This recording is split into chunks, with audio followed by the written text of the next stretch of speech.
Good afternoon, everyone. Good afternoon. I'm Marjorie Tiven, New York City Commissioner for the United Nations Consular Corps and Protocol, part of the Mayor's Office and the city's liaison with foreign governments. We're delighted to be here at Columbia University and greatly appreciate all of the support and cooperation. President Bollinger, Senior Executive Vice President Robert Kasdan, our conference collaborator and moderator, Professor Esther Fuchs, School of International and Public Affairs, and Professor Meir Feldberg, Dean Emeritus of the Business School, who serves as President of Global Partners. We also appreciate the support of the New York Economic Development Corporation, led by Seth Pinsky, our city partner for this meeting. Seth, are you here? Let's see Seth here. All of us in New York, from the Mayor's Office, EDC, and Small Business Services, are delighted to welcome foreign delegates from Bangalore, Barcelona, Berlin, Bucharest, Budapest, Buenos Aires, Cape Town, Geneva, Ho Chi Minh City, Istanbul, Johannesburg, Karachi, Kiev, Lisbon, Luxembourg, Lyon, Montreal, Munich, Panama City, Stockholm, Tel Aviv, and Tokyo. Everybody loves being able to read this list. Thank you to GE for their generous underwriting. This morning you heard from GE's CEO, Jeff Immelt. We've enjoyed working with their team, Peter Foss, Kevin Decker, and Sarah Cartmel, who are here with us today. And thank you to all the panelists for excellent presentations. This conference is organized by Global Partners, the private not-for-profit organization in the Mayor's Office. A major goal of the organization is to create opportunities for international learning. In the Bloomberg administration, Global Partners has organized 9 international summits on the most important public policy issues facing global cities. For the first time, this summit is being webcast live at nyc.gov/globalpartners, dramatically extending our reach to all who are interested around the globe. Who knows, maybe our summit will be trending on Twitter. In addition to the summits, Global Partners created and maintains an online resource bank of best practices from New York and 31 other global cities. You can log on to the website globalpartners/innovation exchange. Another exciting initiative is Global Partners Junior, an online project-based education program. This year, 1,900 middle school-age kids in 31 cities around the globe are working together on the same curriculum. This year's topic is the global marketplace. They're learning about becoming entrepreneurs. Venture capitalists, if you look at these students' final projects, I bet you'll find some great ideas. These 3 successful global partner programs, the online resource bank, the online children's program, and our summits, represent the Bloomberg administration's international approach, engaging New York City with dozens of foreign cities and promoting innovative public policy exchanges. We're so pleased that the World Bank has joined us as a co-sponsor. We all know that cities are on the front lines affecting changes on issues from climate change to job creation. The World Bank recognizes this and is supporting important programs in many developing cities. This year, Mayor Bloomberg, as chair of the C40 Cities Climate Leadership Group, signed a memorandum of understanding with the World Bank that will enable global cities to access financing for climate-related projects. To share some of the World Bank's thinking on other things cities can do, we're delighted to be joined by Sanjay Pradhan, Vice President of the World Bank Institute and a leading authority on strengthening public institutions. Without good governments and a way to stem corruption, the goal of our Global Partners Summit, promoting business innovation and entrepreneurship is near impossible, making Sanjay Pradhan's work so critical. With 2 Harvard degrees and 25 years' experience in the World Bank, Sanjay speaks eloquently about combating corruption and the transformative power of access to information. Our focus is on cities and the challenges and opportunities created as a result of urbanization. It's in this context that we've asked Sanjay to talk about how the World Bank is working with cities, governments, and their partners to create opportunities for business development. It's an honor to welcome Sanjay Pradhan here today.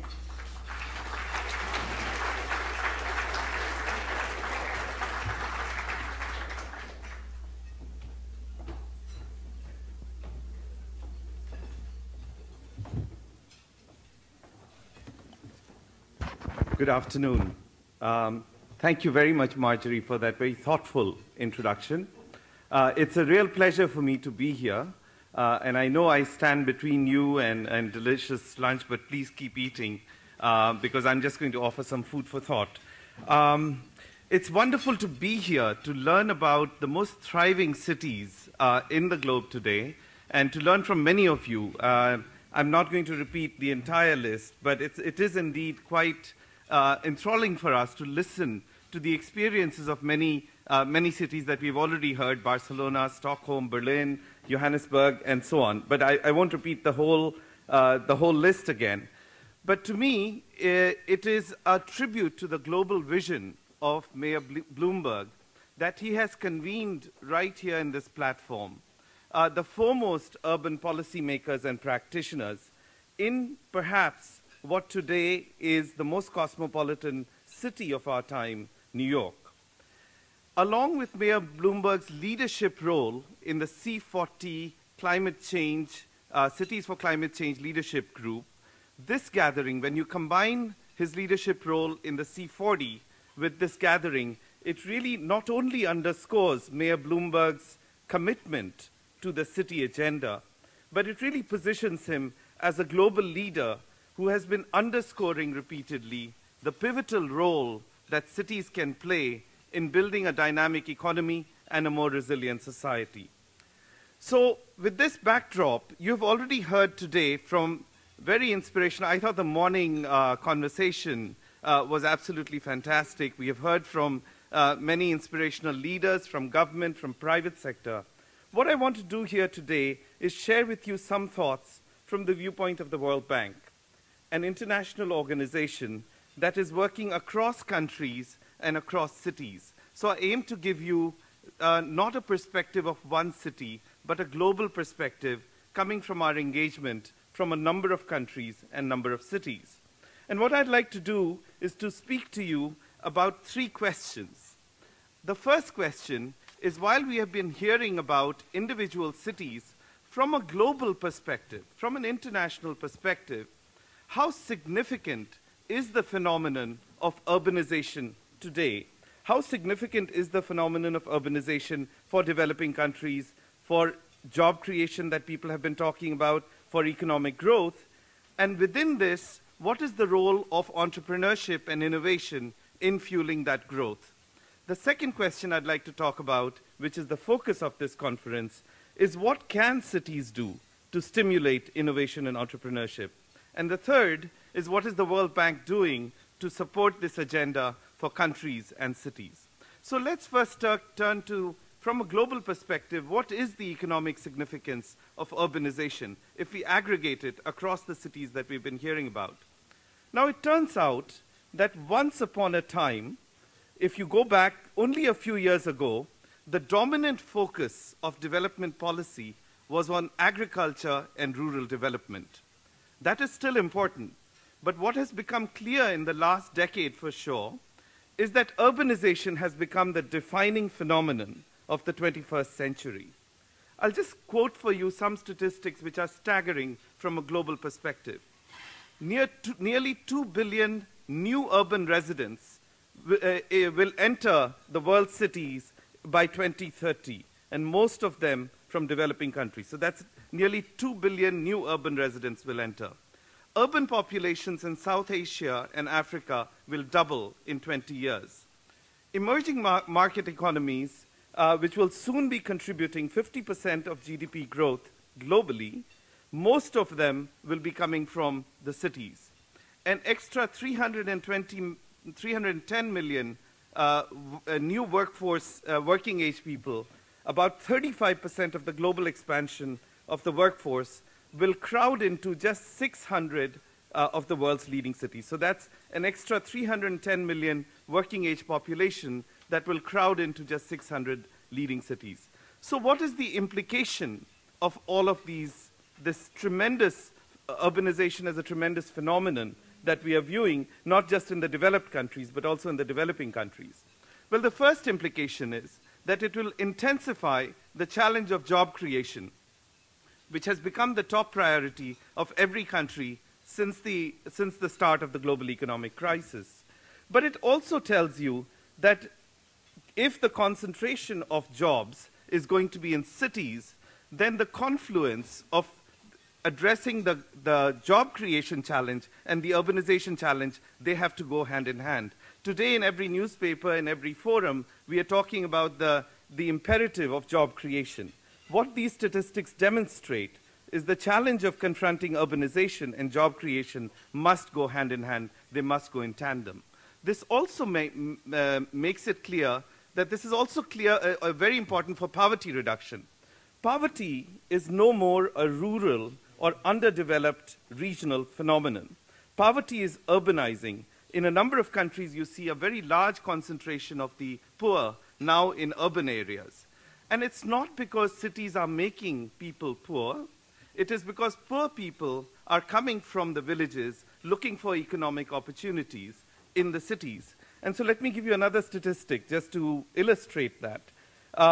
In Lagos, Nigeria, every hour, so this is the hour while we are having this lunch, every hour 11 new residents are going to move from the villages to Lagos looking for new opportunities. So about 250, 300 people a day that are permanently residing, coming to the cities. So they're looking for jobs, they're looking for economic opportunities, and so the urbanization agenda is critical for job promotion, it is critical for poverty reduction. Now, if these are the potential of what urbanization can do, the fact is that urbanization and the urban agenda is well placed to meeting this challenge. Throughout history, urbanization and economic growth have gone in tandem. So one global evidence I want to share with you, the World Bank has a flagship presentation, which is called the World Development Report. We have a whole group of people who actually go on sabbatical, not to Colombia, but something akin to that, and they actually distill the global cross-country evidence on a particular topic. In 2009, the World Economic Report was on reshaping economic geography, which really focused on cities. And three of the most interesting conclusions of that particular study was that, one, when you look at cross-country evidence, agglomeration or concentration of economic activity has always been strongly associated with economic growth. Second, no advanced country has reached high levels of advanced levels of development without urbanization. So to achieve economic progress, you have to go through cities. And third, large primary cities are really gateways to the international economy. These things position cities in a very powerful way. And as we know from New York, as we know from several cities represented here today, really the urban areas are becoming centers of innovation, entrepreneurship, creativity, growth, and culture. Professor Edward Glaser from Harvard, who's right now a World Bank Global Fellow, he says that cities themselves have been humanity's greatest invention, with the potential to make all of us richer, smarter, greener, healthier, and happier. Of course, it's the potential, because there are some cities which also don't meet that potential. But the question is, if cities have this promise, and if cities have this robust relationship with economic growth, one question we should think about is, what is it about cities that makes them such a driver of economic growth? What is it about cities as a phenomenon? Again, going back to the World Development Report 2009, it finds, and the most palpable reason why cities have such a dominant effect is because they have high population density and what we call a clustering of economic activity. So in the World Development Report 2009, we find that this density actually enables more efficient service delivery because it lowers the costs of public and private provision of services per capita. And this high density enables you to attract investment in infrastructure due to the large market size. That's in terms of infrastructure and service delivery. But if we look at innovation and entrepreneurship, what is it about cities that makes it such an engine of entrepreneurship and innovation? The reason is, once again, if you think about the high population density, it means there's much higher level of economic and social interaction among citizens in a concentrated area of geography. And that means there's a vibrant market of ideas, that spurs innovation. And with that spurring of innovations, entrepreneurs and business enterprises pick them up. So cities as clusters of economic activities or clusters within cities actually attract creative people and link them to know-how and to supporting institutions, business institutions, and so on. There's a virtuous cycle that's created because successful firms attract suppliers and service providers, lawyers, accountants, financial institutions, and in turn, spin off other successful startups. So the case of Bangalore, which is featured here, is a good example where successful firms want to locate in Bangalore because they have a large pool of skilled labor, and that large pool of skilled labor comes to Bangalore because there are a large number of firms, so they can actually, the risks are managed. So there is a virtuous circle that's created. The resulting clustering that you have actually means that cities have a disproportionate amount of wealth that's generated and economic opportunities.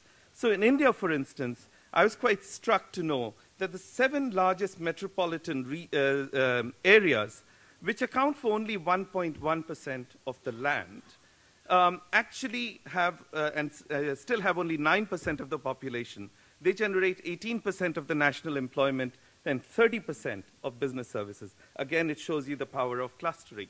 If you look at China, you find that over 70% of urban exports, over 60% of the foreign capital is concentrated in cities that are with a population of 2.5 million people or more. In this manner, by clustering economic activity, cities across geography and over a period of time have been the forefront of economic progress. In fact, globally, I don't know if you know this, but I find the statistic quite striking. Cities account for 70% of global GDP. So if cities are this vibrant hub of growth, what is the link to economic creativity? Clearly, we have seen that economic creativity is a driver of cities as engines of growth. And when entrepreneurs are in the cities, they, in fact, that entrepreneurship is spurred by that concentration. And there is recent empirical evidence that entrepreneurship and innovation is geographically concentrated. And we also have studies that show that when you have an abundance of small firms, that's positively related to future growth and employment. So an abundance of small firms that are innovative, small and medium enterprises, they can generate future economic growth. That again puts the focus squarely on the subject of this conference, which is how do you spur innovation and entrepreneurship in cities. So if cities can be this powerful engine of growth and entrepreneurship is important, that brings us to the second big question. What, after all, Mayor Bloomberg began with this, what can cities do to stimulate entrepreneurship and innovation? And here I want to acknowledge that the focus of this conference on stimulating entrepreneurship is actually very profoundly important, as against attracting existing investment from existing firms. The reason is if you focus on entrepreneurship, you're talking about new firms, new products, new ways of doing things. And that is value addition, not just for the local government, but also for the national government. So it's a positive sum game as opposed to attracting a beggar thy neighbor policy, if you will. So this focus on entrepreneurship is very important. But what can cities do to spur entrepreneurship is not a straightforward question. There's no one size fit all, but let me just share with you 3 broad answers that emerge when you look at different countries' experience and you look at the literature in this area. The first view is what I would call serendipity. It basically says that economic growth is largely driven by serendipity and perhaps some contribution from economic geography, that it happens because of chance. So for instance, one study on urbanization and entrepreneurship in the US concluded that the launch of the semiconductor industry, first by Fairchild and later by Intel, which helped jumpstart Silicon Valley, was essentially accidental. Now, I'm not an expert on Silicon Valley, some of you may be, but there are other such instances that when you look at local economic development and what happened, there's one conclusion that comes, it happened. That these are vibrant clusters are a matter of chance and geographic luck. But if that's the case, obviously, it doesn't have much implication for policy. This would correspond to the discussion question we had in the last session, which is, should governments do nothing? It just happens. But even adherence to the serendipity view would acknowledge that even if serendipity happens and you have a clustering, there is an important role for government and for policy to sustain, strengthen, and consolidate the serendipity that has happened. So that leads you to, if it's not just laissez-faire and you can just let it go, what is the other thing you can do? And that brings in the second view. And the second view is summarized very nicely. How many of you have seen Kevin Costner's Field of Dreams? Have you seen it? Okay. So it's summarized by it's a movie, for those of you from different countries. It's a Hollywood movie by Kevin Costner stars in it, Field of Dreams. And basically, he gets a calling, a vision, to turn his, I guess it was his cornfield, into a baseball field. And it was a bit of a crazy idea, but actually, the tagline is, if you build it, they will come. And if you think of a lot of answers we've been getting, it fits into that tagline, if you build it, they will come. And what this means, the equivalent of the baseball stadium analogy in the case of cities and entrepreneurship is that cities must make broad foundational investments in the basics, in local education, in infrastructure, including roads and broadband connectivity and regulatory simplification that Mayor Bloomberg also talked about. So this, and here I just wanted to share with you one thought which I was struck in the morning conversation, was the emphasis that not only Mayor Bloomberg but several people put on the quality of life. And that's quite important, the investment in amenities and culture, and especially the point that the mayor made, which is that given that today businesses can locate, and its location is becoming, it's almost location neutral operation of businesses, where they actually choose to physically locate, the quality of life issue and the investment in culture and the arts and amenities is going to be important. Now, of course, in many of our countries, in the developing countries we are operating, we are far from this. Many cities are not even providing the basic foundation, so you have poor services, water and sanitation, health, education, and so on. You have weak physical infrastructure and onerous local regulations, which, going back to what Marjorie was saying, actually generate a lot of opportunities for corruption. But those cities that have actually built it so people have come, they have found that investing in some basic foundational areas of government actually helps. So to give you an example, in Egypt, we are observing gazelles, which are SMEs that have increased employment at 20% annually over the last 5 years, and that's quite striking. And they have done this because there was a basic investment made in 3 things: employee training, quality certification, and simple thing as fewer power interruptions. They have been the main drivers of employment growth. More broadly, the evidence we are seeing from another study that was done of Egypt, Lebanon, Saudi Arabia, Yemen, and Syria, that worker education and training are strongly related to the innovation potential at the firm level. The other dimension which comes up important in developing countries is the availability of land.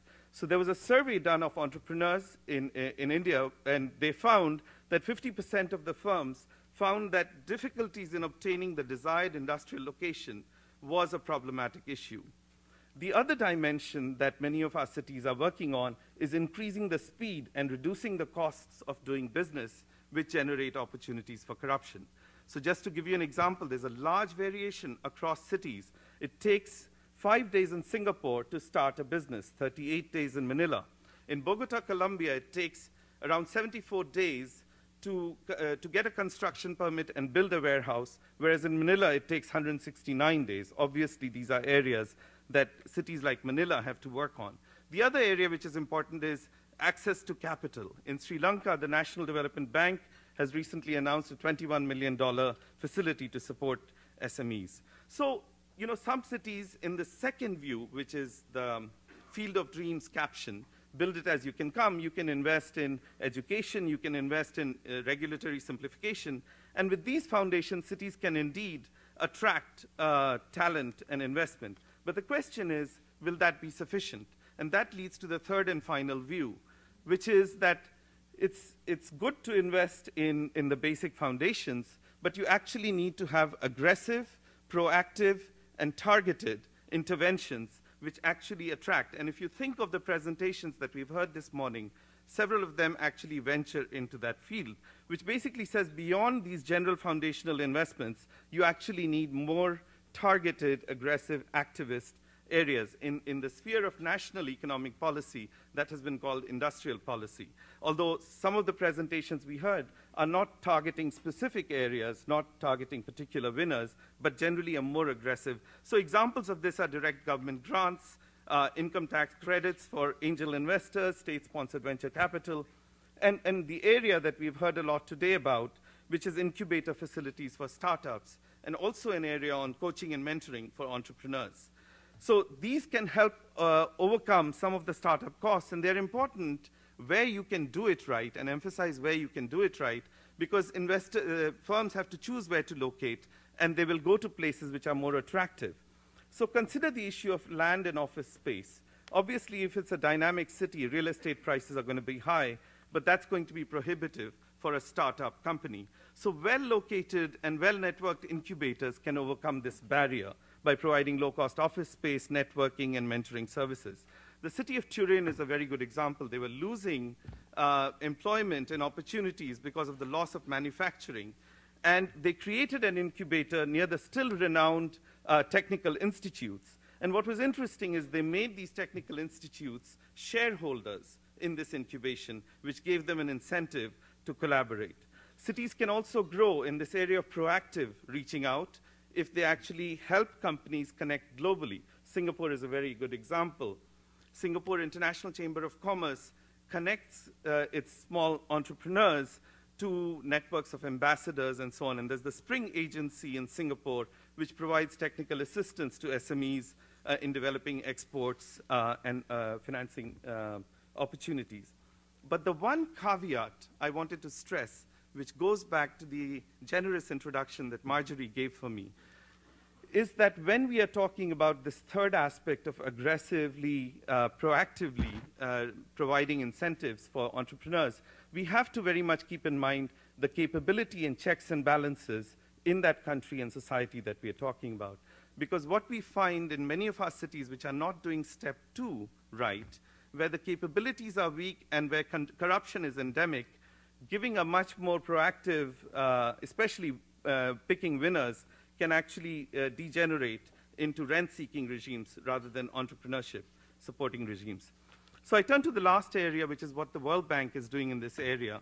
When you think of the World Bank, what do you think about? Most people think about, well, I don't want to ask you that question.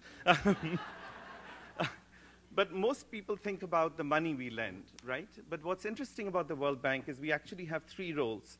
And the money we lend is becoming increasingly less important than the knowledge services that we provide. Countries and cities want to know what is working elsewhere. And we have a third role, which is convening and partnerships, because we have a forum, we have a presence, and we can connect various people. So we intend to marshal all these 3 functions to help cities address these challenges, particularly given the scale of the issues that I mentioned. And in this regard, to help with this, we have created a new urban strategy. The architect of that strategy is right there, along with several colleagues who are here, Abha Joshi. And it highlights the social and economic linkages across a system of cities in a country, and it identifies the trade-offs and sequencing that you need to do between, let's say, the growth, the inclusion, and environmental agenda. Here in this forum, we are talking about one dimension, but cities have to balance the multiple agendas. As part of this strategy, we are building partnerships with the private sector, with government, with civil society organizations to pursue peer-to-peer learning. And that's why we are here, in addition to the partnership we cherish with the foundation, with Mayor Bloomberg and so on, is the need to foster peer-to-peer learning. In this regard, we have created an urbanization knowledge platform. What it basically means is that we are collecting global best practice from different cities. We're collecting the expertise, and the platform aims to convene, connect, co-create, and customize knowledge that's spread in multiple centers in multiple cities in service of the countries. The World Bank Institute, which I direct, facilitates this cross-regional learning, south-south, south-north. And just to give you an example, we organized a learning journey in July where Rio, which is, as you know, going to be the host of the 2014 World Cup and the 2016 Summer Olympics, we had them go to different cities to learn, and they came here right here, and they met with the New York City Economic Development Corporation and greatly benefited from this knowledge. In lending, in financial areas, our urban portfolio is about $40 billion at this point. There's a very high demand for a range of services which go from helping cities deliver services better, slum upgrading, brownfield development, and revitalizing decaying cities. The other area we are providing a lot of support on, which is directly germane to this conference, is we're being asked to support innovation agenda in cities in a large way. And just to give you an example, in Russia, we're developing policies to support innovation at national, state, and local levels. In South Africa, we are supporting technology transfer and diffusion. In Kazakhstan, we are working on financing instruments for innovation. In India and Vietnam, we are supporting, if you will, bottom-up inclusive innovation for the poor in areas like food security. And right now, one of our teams is in Sao Paulo, where it's helping it design its future economic vocation and the role of innovation. One of the things as we work with city and state governments is how do you promote bottom-up innovation, and our flagship program in that area is InfoDev, which has been referred to today, which started a decade ago and directly has funded 400 incubators around the world. I understand the presentation we heard from Cape Town is one of those incubators. Another example we have, and I was approached in the coffee hour by a student from Columbia, very excited, who wants to set up a social entrepreneurship venture in Mumbai, in India. And he wanted to know how, in fact, that could be supported. One instrument we have for this, and this was, Esther was talking about social entrepreneurship, we've created this platform called the Development Marketplace, which is a competition.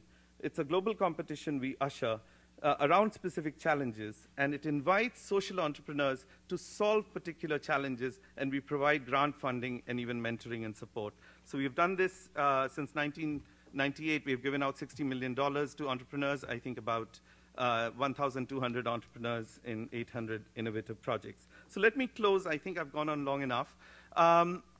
With the present global economic crisis, with this call for jobs, with this call for economic opportunities, if you think of the scale and the place that urbanization occupies today, there's a very vital role that urban agenda and cities can play in meeting this global economic challenge of job creation and economic growth. But in addition, as urbanization is taking place, we are at a historically unique time where urbanization is on the cusp of being truly the phenomenon of the 21st century. We have one chance to get this right for many countries, and so we must not fail. The ideas that we exchange today, the learnings we are doing, can be very important for spurring new ideas, for spurring new partnerships.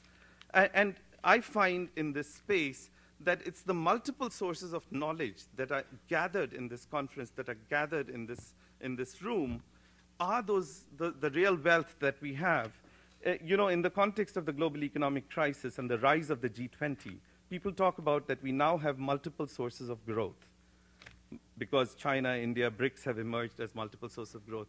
Equally profound is that you have multiple sources of knowledge, multiple nodes of knowledge that are embedded particularly in cities around the world. And it's through exchanges such as this that we can all be better informed. And by informing and inspiring each other, I believe we can capitalize on the challenge of this century, which is the challenge of a rapidly urbanizing global economy. Thank you very much.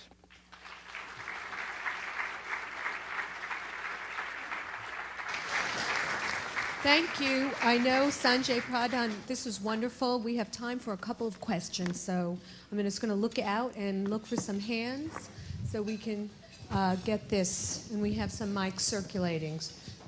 So just, if you have a couple of questions. Or you can finish your dessert. You can do both.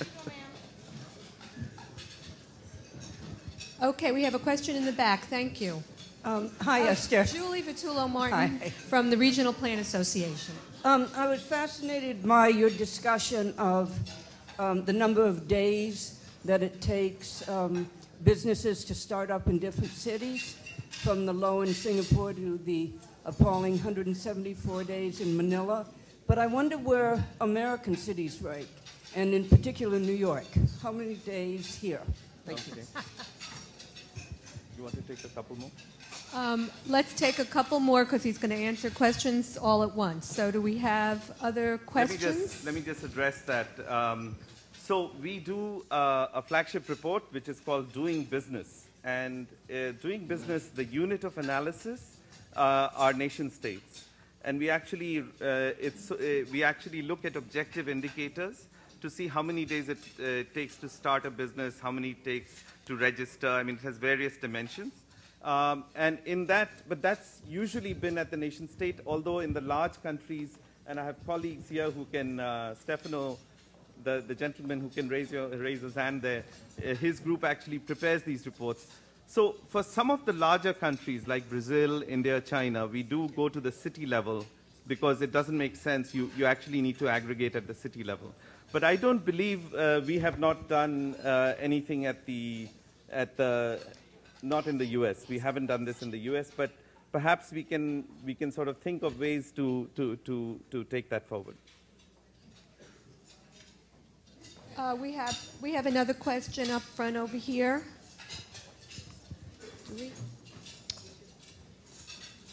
I had Kevin Kelly, Deputy Commissioner for Small Business Services.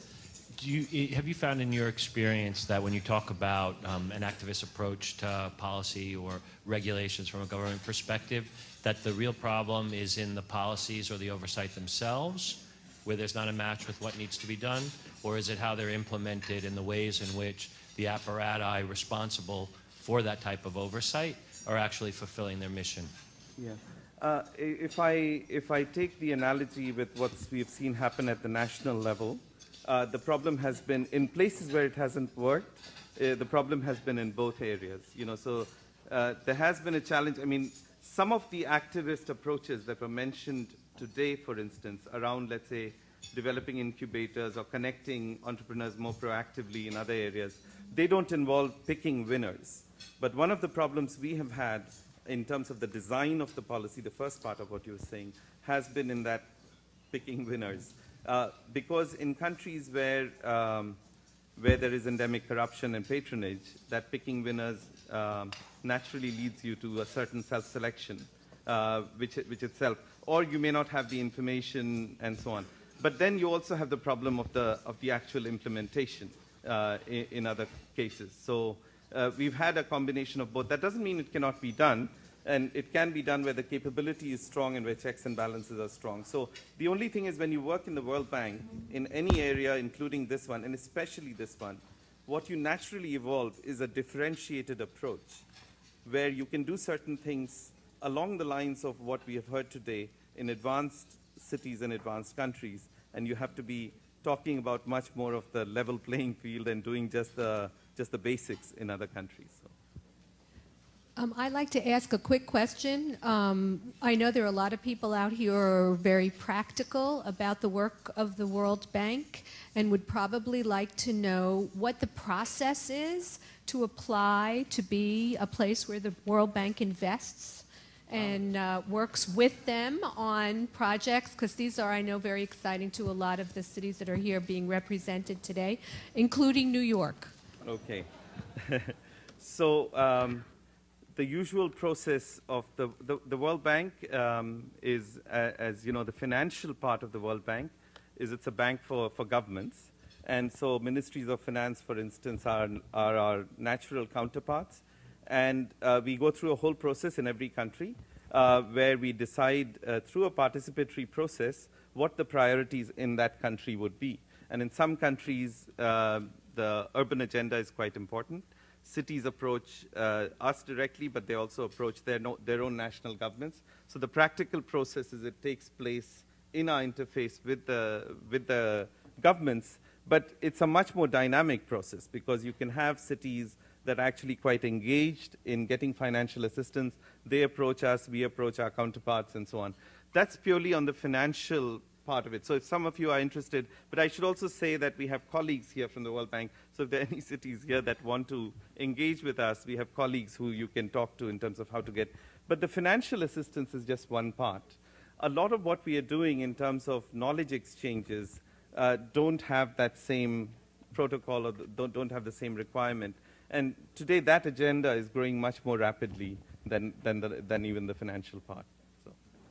Well, I really want to thank you so much for being here today, Sanjay Pradhan from the World Bank. This has been a great pleasure and a wonderful way for us to spend our lunch. Thank you so much Thank you. for your support and your remarks.